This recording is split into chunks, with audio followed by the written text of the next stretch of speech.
This is the final exam practice A for Math 1060. So when we're finding coterminal angles for a given angle, if you recall, a coterminal angle is just an angle whose terminal side is the same spot as the given angles. So if it's in degrees, just add or subtract 360 degrees to find positive and negative coterminal angles. So for part A, if we add 360, we end up with 600 degrees. So there's a positive coterminal angle. If we subtract 360 degrees, we end up with negative 120.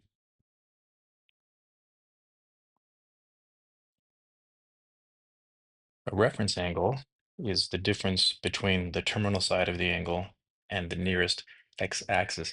So if we were to graph 240 degrees, 240 degrees is in quadrant 3, right about here. So that's 240 degrees.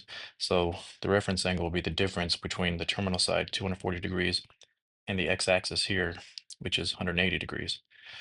So between 240 and 180 degrees is 60 degrees.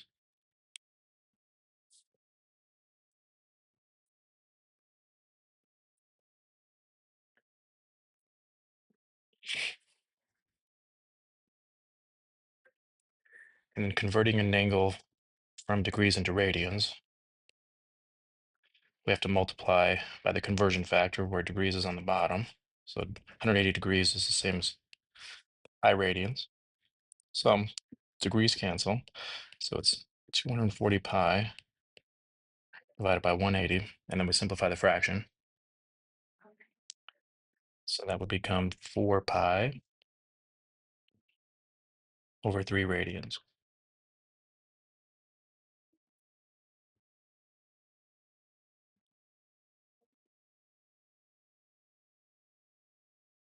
Okay, so we have a point on the terminal side of an angle.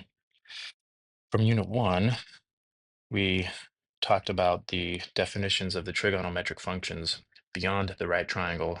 So instead of sine equals opposite over hypotenuse and cosine is adjacent over hypotenuse, we talked about the following definitions.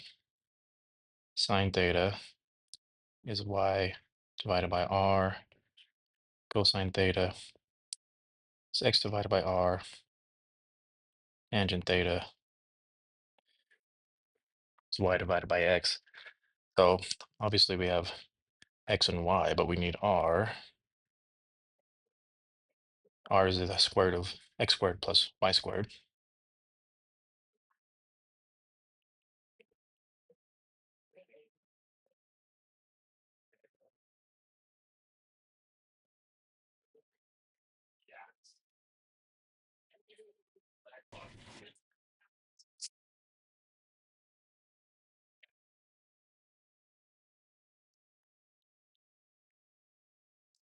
So now we can state the definition of sine. Square root of 117. 117 is 9 times 13. So then the 9 simplifies out of the square root as a 3. So this is negative 9 over 3 square roots of 13, which is negative 3 over square root of 13. For cosine, we'd have negative 6 over square root of 117, which same thing, we'd have simplified. And then 6 divided by 3 is 2, so this is negative 2 over the square root of 13. And then tangent would be negative 9, negative 6, which is 3 halves. Now when we're doing the cosecant, the secant, and cotangent, those are reciprocals.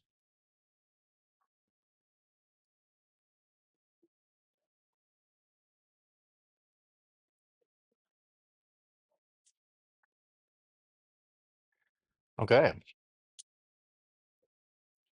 The definition of tangent is y over x.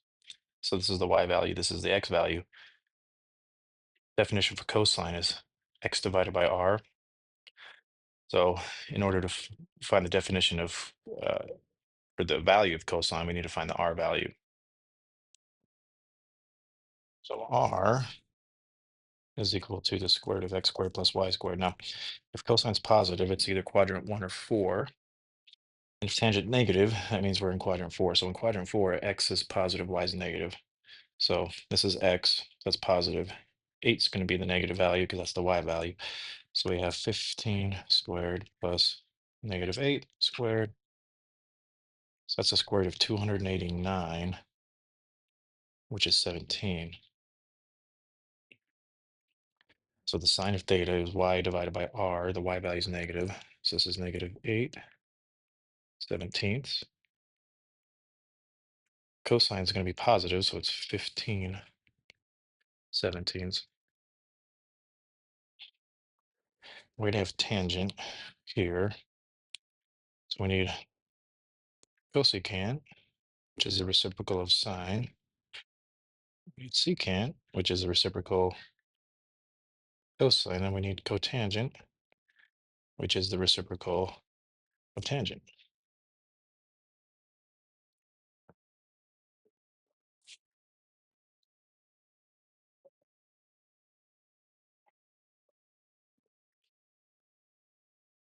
All right, verifying at identity. I'm going to choose the left side here.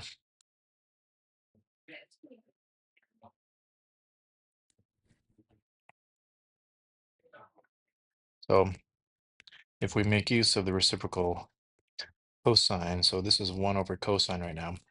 1 over cosine is equal to secant. So I'm going to change 1 over cosine into secant in the numerator.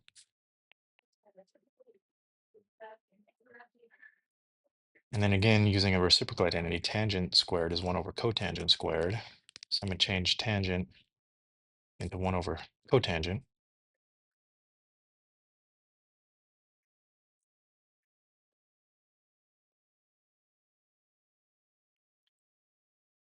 So we've got the left side of the identity, tangent squared over cosine. Using reciprocal identities, we've been able to transfer it over to the right side. Secant of x equals 1, or secant of x divided by cotangent squared of x.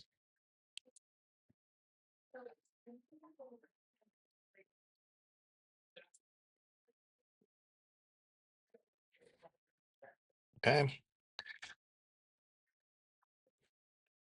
So we have a problem here that's dealing with angular speed. We need to change this into linear speed. The first thing we need is the angular speed. Angular speed is radians per minute. Here we have revolutions. So we need to change revolutions per minute into radians. So let's do 180 revolutions per minute. We're going to use some conversion factors here. So if we have 1 revolution of a wheel, that's equal to 2 pi radians. So revolutions would cancel. 180 times 2 pi is 360 pi radians per minute. So this is equal to omega, the angular speed. So then linear speed, v is equal to radius times omega. So we have the radius of a 28-inch diameter bicycle wheel. So the radius would be 14 inches. And then we need to multiply that by the angular speed, omega.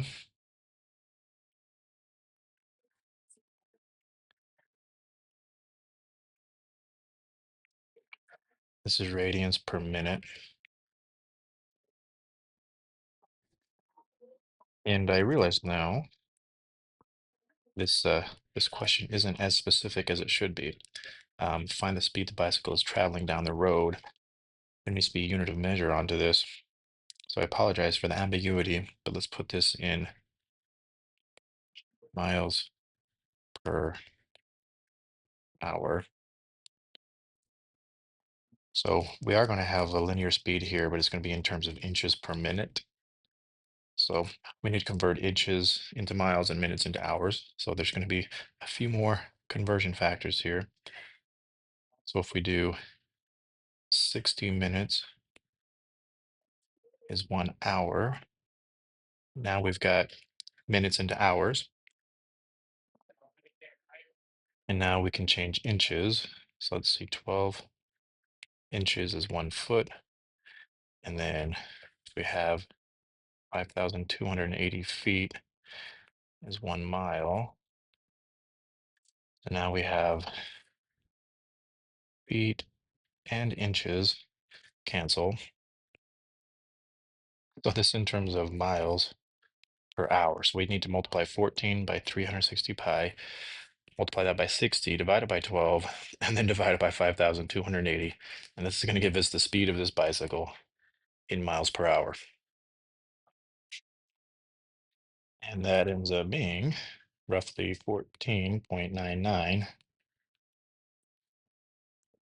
miles per hour.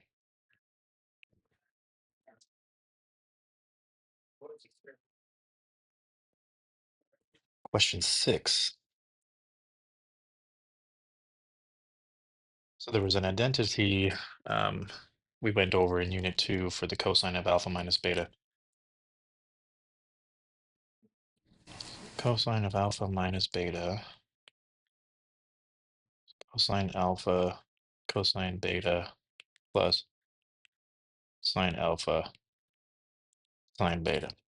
So we know cosine alpha and we know sine beta here. So we need to find cosine beta and we need to find sine alpha. So let's start with if cosine alpha is equal to 3/5 and alpha is in the first quadrant, that means sine is also positive. So if cosine is adjacent over hypotenuse, then this is that 3, 4, 5 right triangle we talked about, where the two sides of the right triangle, 3 and 4, the hypotenuse is 5, or you can just use Pythagorean theorem, a squared plus b squared equals c squared. At any rate, the sine of alpha turns out to be 4/5, and it stays positive again because alpha is in quadrant 1. And if sine beta is equal to 12/13,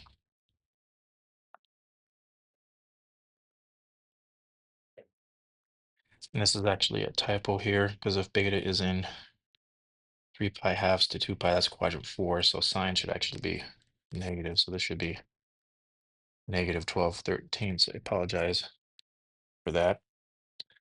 Then we need to figure out cosine of beta. So again, if we do Pythagorean theorem, a squared plus b squared equals c squared, we end up with that missing length of 5. So then cosine beta would be 5/13. So we're going to call this positive 5/13 because beta is in quadrant 4, and that's where cosine is positive. So now we just need to fill in these values here into this identity. So cosine alpha is 3/5, cosine beta is 5/13, sine alpha is 4/5, and sine beta is negative 12/13.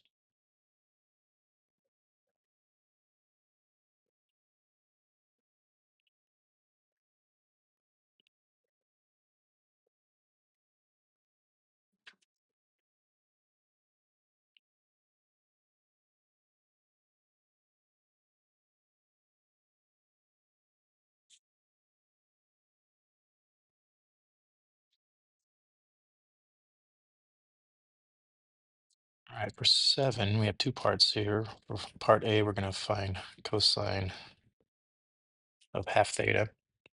So again, there was an identity in Unit 2, the half angle identities. For the half angle, the cosine of theta over 2, it was plus or minus square root of 1 plus cosine theta over 2. But now we need to decide whether to use the primary square root or the negative square root. Depends on which quadrant alpha or theta divided by 2 is. So here if we have pi halves to pi, that's where theta is. If we divide everything by 2, so we know where theta divided by 2 is, this is going to be pi fourths less than or equal to pi half, or theta over 2, which is, let me write this out.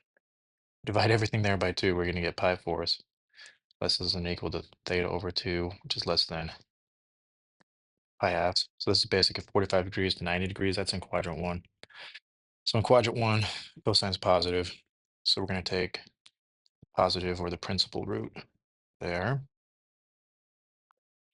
So we already know what cosine is equal to right here. Cosine is equal to negative 3/5. So that just replaces cosine theta. So 1 plus negative 3/5 divided by 2. So 1 plus negative 3/5 is 2/5. And then 2/5 divided by 2 is 1/5. So the value of cosine of theta divided by 2 is the square root of 1 over 5. Then for part B, we need double angle identities. So for cosine, the cosine of 2 theta, the double angle identity is cosine squared theta minus sine squared theta. There was another version, if you are using the reference sheet, the other version, which might actually be better so that we don't have to find the sine of theta, is that cosine of 2 theta is equal to 2 cosine squared of theta minus 1. And the reason I would suggest using this one is we already know what cosine of theta is equal to. So this would just become 2 times negative 3/5 squared minus 1.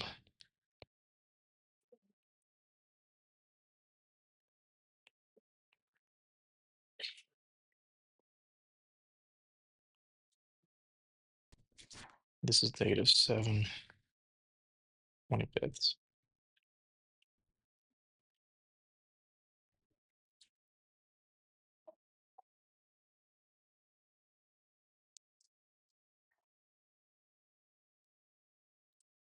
Question 8, let's start with amplitude and period and phase shift. So amplitude is 3. It comes from this value here. Period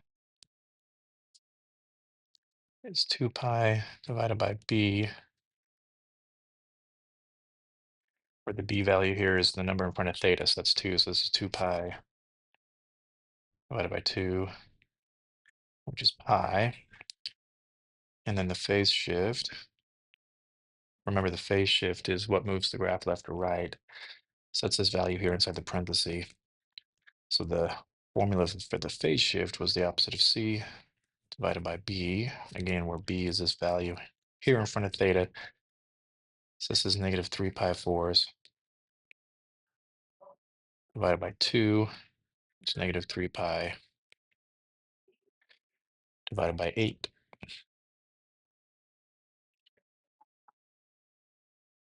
So the graph is shifting to the left 3 pi over 8 units. And it's got an amplitude of 3, period is pi units, and it moves up 1 unit.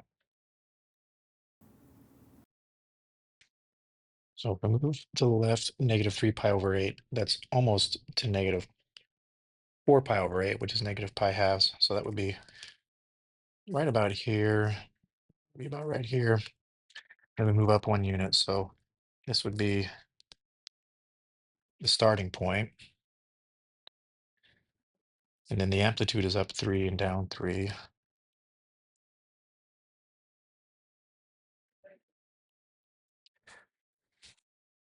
So if we think about how this was instructed in class, this would be like the new origin. This is 0, comma 0. So if we had a new axis system centered around that new origin, then this is left negative 3 pi over 8 and then up 1 unit.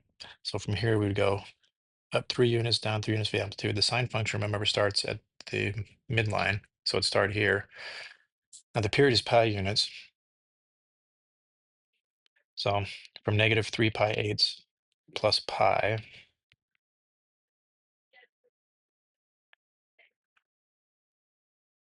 it's going to be 5 pi eighths. So the end of one of the cycles is 5 pi eighths. That's just slightly over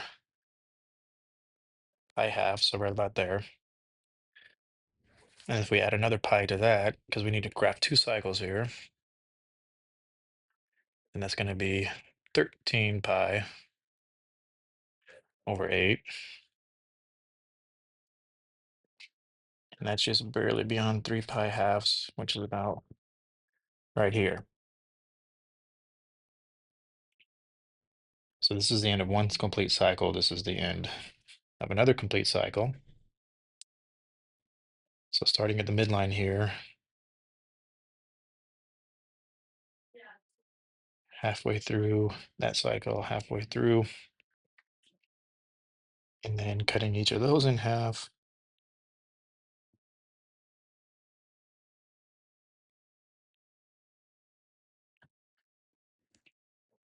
So now, if we start at the midpoint here, go up to the highest point of the amplitude, and down through the midline again, down to the lowest part of the amplitude, and then complete the cycle at 5 pi over 8, and then repeat.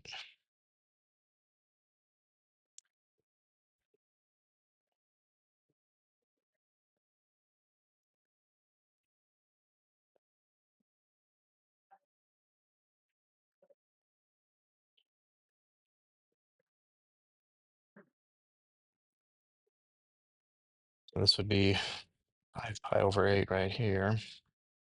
And the end of this cycle would be 13 pi over 8.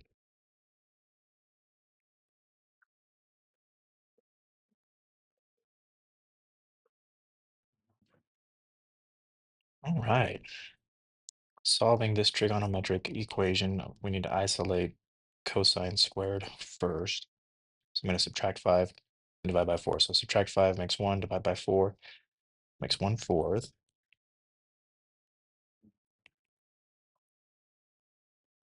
Now to square root both sides, that's going to give us cosine theta. The square root of 1/4 is equal to plus or minus 1/2.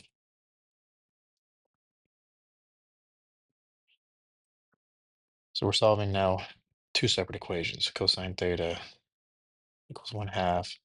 Cosine theta is negative 1/2. So over here on the left, theta is equal to the inverse cosine of 1/2. And over here on the right, theta is equal to the inverse cosine of negative 1/2. So on the unit circle, we're looking for angles on the unit circle whose x value is positive 1/2. And then over here, we're looking for angles on the unit circle whose x value is negative 1/2. So here on the left, cosine, inverse cosine 1/2 occurs at pi thirds.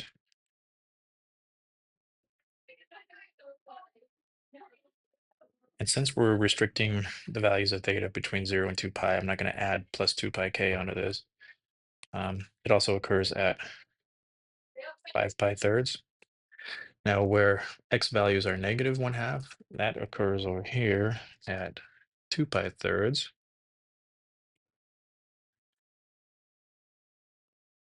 And at 4 pi thirds.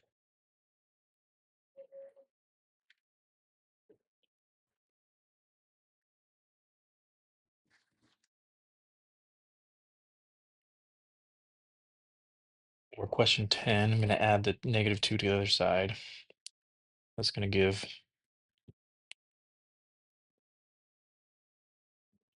cosine 4 theta. So if we add 2 to negative 3 halves, that's going to be 1 half.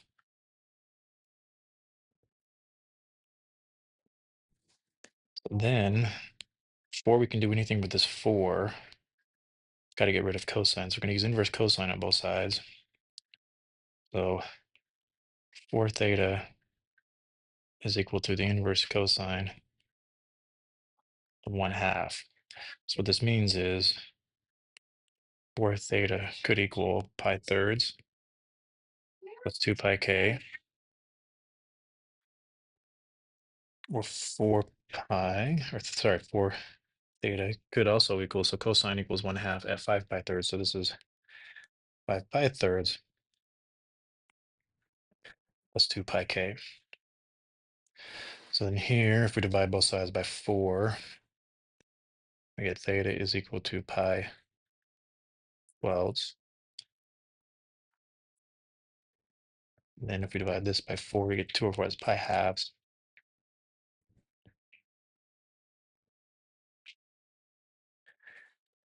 And here, we get theta is equal to 5 pi 12ths plus pi halves. Okay, so we still need to keep these solutions between 0 and 2 pi. And remember, k is a multiplier starting at k equals 0, k equals 1, k equals 2. So we need to add enough multiples of pi halves until we have exceeded a value of 2 pi. So we definitely know that pi 12ths is when k is equal to 0. When k is equal to 1, this becomes pi 12ths plus pi halves, which is 6 pi 12ths. So that's 7 pi 12ths. Here, if k is equal to 2, we have pi 12ths plus pi, so that's 13 pi 12ths.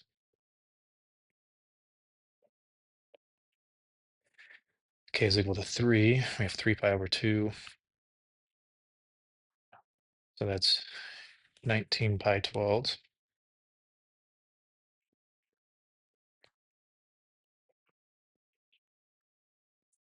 If k is equal to 4, this becomes 2 pi, so if we add 2 pi to pi 12ths, we're obviously going to be bigger than 2 pi. Now we can bump down here and find the multiples of this one. So we know 5 pi 12ths for when k is equal to 0. When k is equal to 1, we get 11 pi. If we add pi halves to 5 pi 12ths, it's 11 pi 12ths.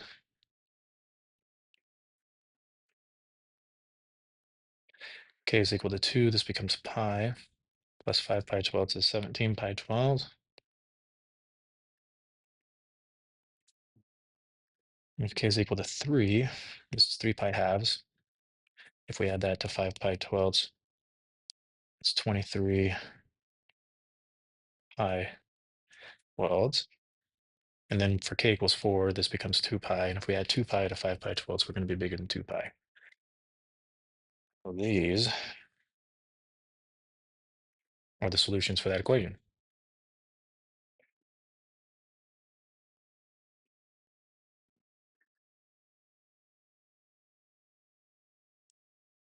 Okay, we're solving for a missing piece of a non-right triangle. So if it was a right triangle, we could just use the definition of sine equals opposite over hypotenuse, or cosine equals adjacent hypotenuse. But if these are non-right triangles, we're going to use law of sines or law of cosines. So in question number 11, we're finding the length between point B and point C. So this is a missing side. The information we've been given is a side, an angle, and a side. So the angles between two sides. So this is what we called side angle side case. So side angle side is law of cosines. So because this is angle A right here, I'm just going to call this side A. So the law of cosines would be a squared equals b squared plus c squared minus 2bc times the cosine of angle A. So we're trying to find side A. We have side B, which is 16, and side C, which is 20.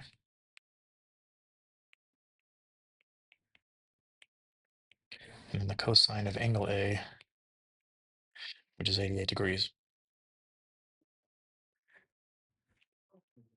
So at this point, just calculator, simplifying this down into a numerical expression, and then square root on both sides.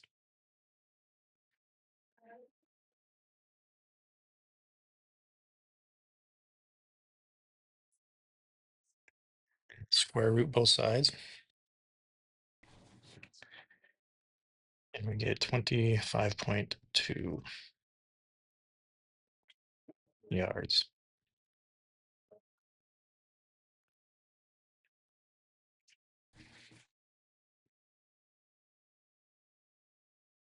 And question 12, we have a side, another side, but this time the angle isn't between the two sides. So in class, we called this the side-side angle case, and this is law of cosines, or sorry, law of sines rather. But this is the particular case with law of sines where there may be two correct triangles or two correct angle measures.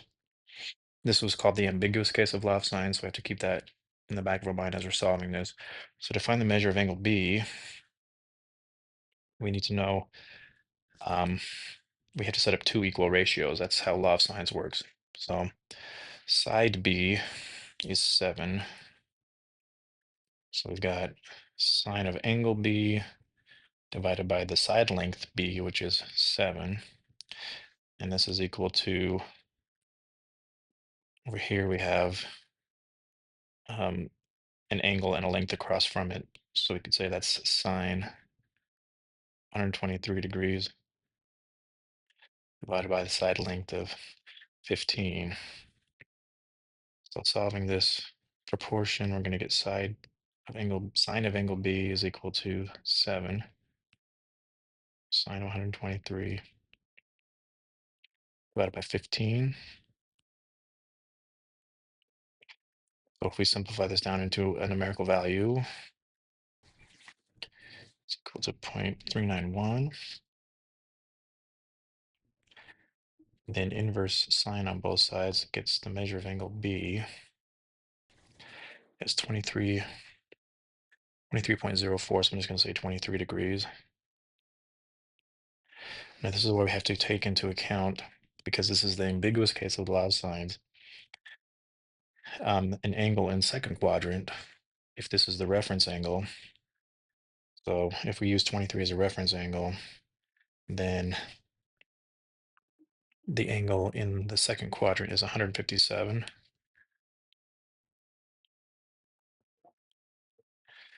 Now, what we have to do then with this second angle in the second quadrant is consider what the other given angle already is. So if we already have an angle of 123 degrees, and we're claiming that a second angle is 157 degrees of that triangle, then this given angle plus this possible second angle is already bigger than 180. So that's not going to work. So in this case, we do not need to consider that second angle. Sometimes we do have to consider the second angle. In this case, we don't. So the measure of angle B in this case is simply 23 degrees. Okay, finding the area. There were two different area formulas given depending on the information of the triangle. In this case, we have another side angle side. So we're going to use area is equal to, and again, this formula only works if you have side angle side. So it's 1/2 times the product of the two included sides times the sine of the angle in between those two sides. So sometimes in a situation like this, you would be given two sides and maybe an angle not between them, or two angles and a side. So you'd have to find the correct information. So again, in order to use this formula, You have to have two sides and the angle in between them. So here we get area is equal to 33.8 square kilometers.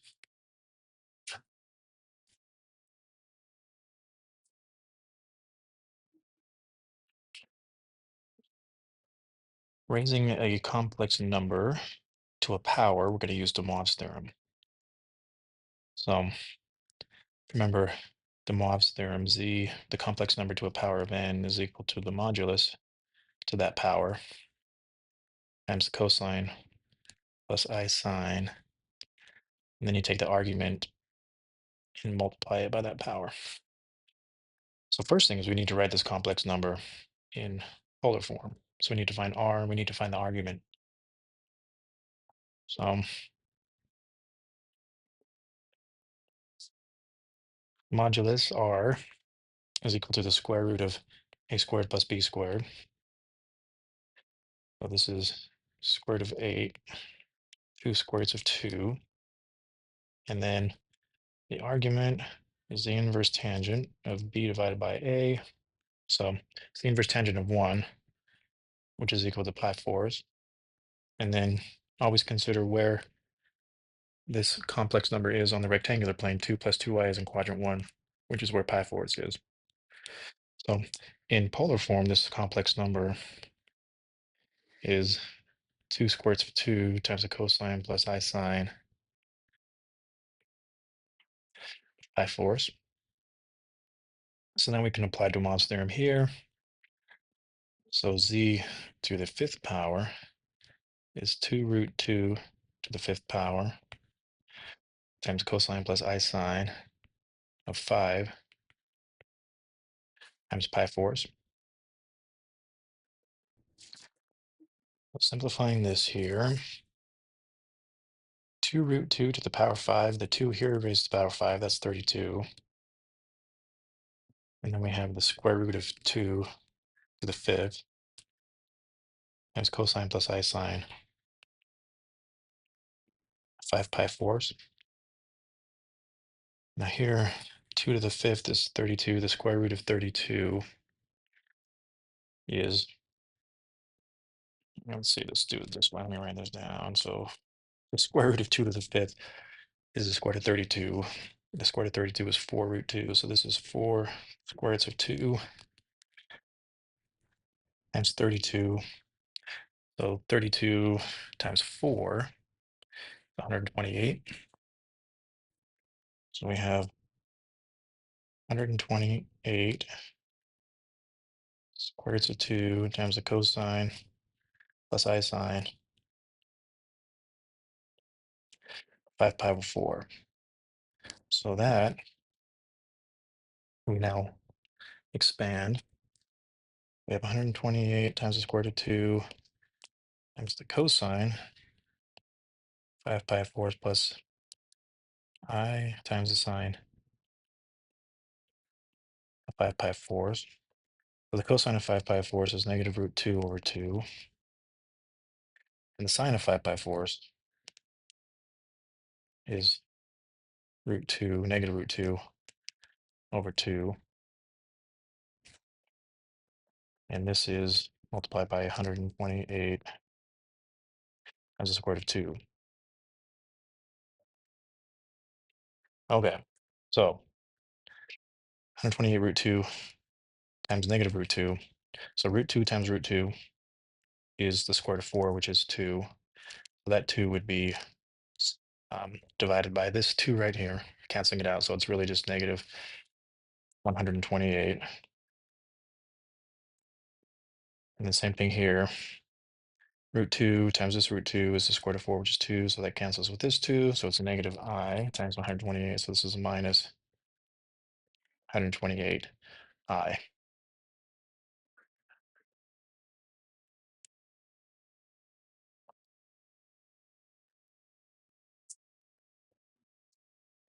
So for number 15, we have a complex number that's already in polar form, and we're multiplying it by another complex number that's in polar form. When I multiply two complex numbers in polar form, we multiply this modulus to that modulus. So we have 2 root 5 times the square root of 17. So we just multiply the 5 and the 17. So that's 85. So this is 2 square roots of 85 times the cosine plus I sine. And then we add the two arguments. So we have pi halves plus 5 pi sixths. So this is going to be 3 pi over 6 plus 5 pi over 6. That's 8 pi over 6, which is 4 pi thirds. So this is the product of multiplying these two complex numbers together, but it's in polar form. These answers need to be in rectangular form. So now we need to expand this out and write it in rectangular form. So this is going to be 2 square roots of 85 as the cosine of 4 pi thirds plus the I times the sine of 4 pi thirds. Now at 4 pi thirds, the cosine is negative 1/2, and the sine of 4 pi thirds is negative square root of 3 over 2.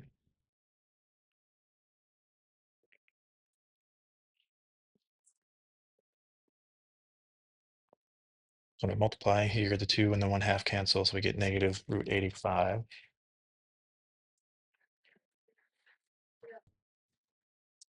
And then here, square root of 85 times the square root of 3. We just need to multiply those two values together, and we're going to get 255. So actually change this to minus.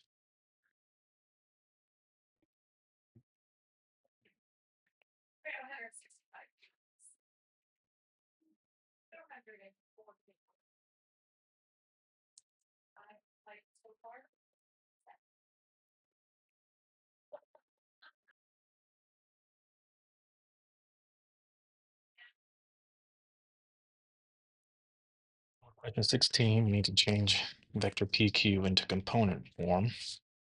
So we subtract the horizontal components from each other. And the direction of this subtraction is important. It's always this value subtract this value. So going to have negative 9. Let's try this.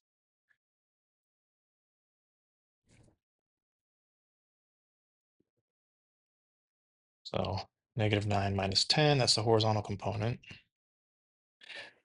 And then for the vertical components, again, the order of subtraction is important. It's the second one subtract the first one, so 6 minus 10. So the vector in component form, the horizontal component is negative 19, the vertical component is negative 4. So for the magnitude,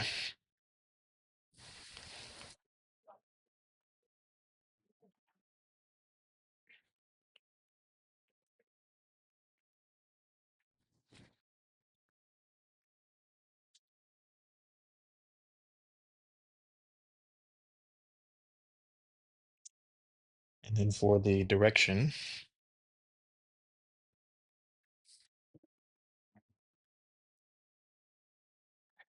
it's the vertical component here divided by the horizontal, and I always think of just both positive.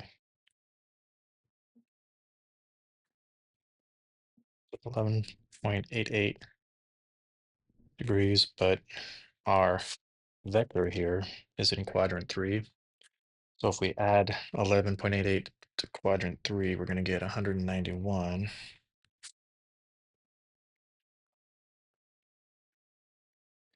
I'm actually going to round that up to 8.89. So 119.89. Let me fix this.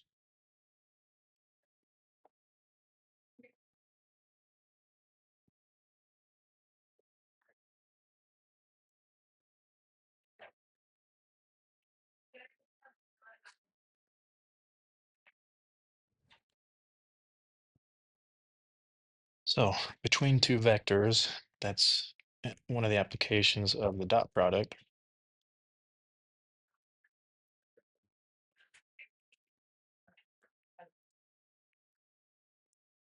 So first, let's We got the dot product. That's the linear combination, so that's the product of the two horizontal components.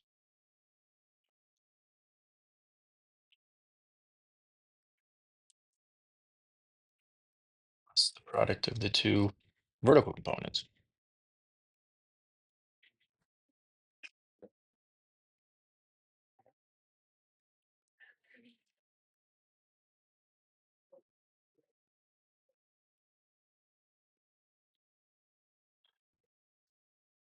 Then we need to know the magnitude of u.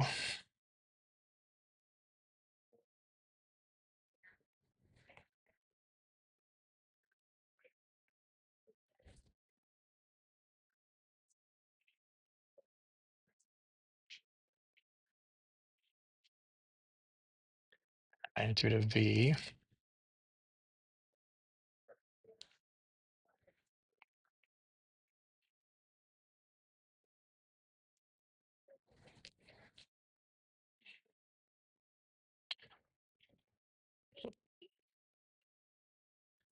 So now cosine of the angle between those two vectors is the dot product divided by the product of the two magnitudes.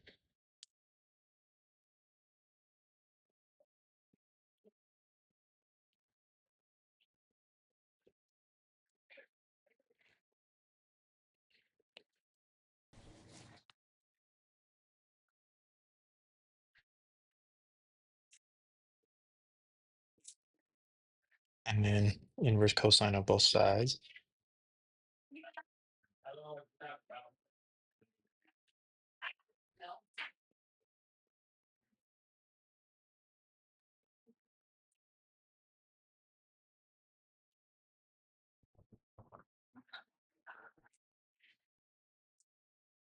Okay, this is a coordinate point in the polar plane. So this needs to be converted to rectangular coordinates. So rectangular coordinates means we need x and we need y. So x is equal to r cosine theta, y is equal to r sine theta.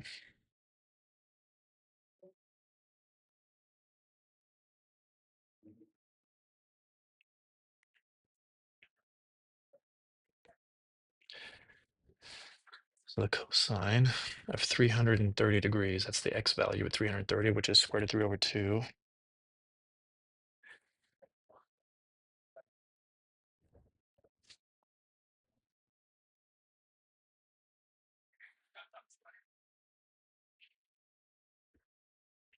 So the rectangular coordinate is x equals the square root of 3 and y equals -1.